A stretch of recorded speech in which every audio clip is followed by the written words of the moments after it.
സ്നേഹം ഒരിക്കലും നഷ്ടമായെന്ന് നിങ്ങൾക്ക് തോന്നിയാലും ഏതൊക്കെയോ രീതികളിൽ അത് നിങ്ങളെ തേടി ഒടുവിലെത്തും.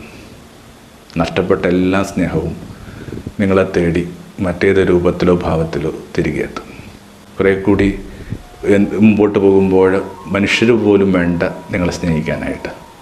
എല്ലാ സൃഷ്ടികളിലും ഇങ്ങനെ സ്നേഹത്തിൻ്റെ ഒരു സാധ്യത കിടപ്പുണ്ട്.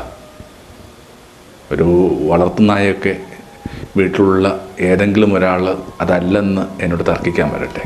അപ്പോൾ ചിലപ്പോൾ മനുഷ്യരിൽ നിന്ന് സ്നേഹം നഷ്ടമായി കഴിയുമ്പോൾ ഈ പ്രപഞ്ചത്തിൻ്റെ സ്നേഹം നിങ്ങൾക്ക് നന്നായിട്ട് പിടുത്തം കിട്ടും.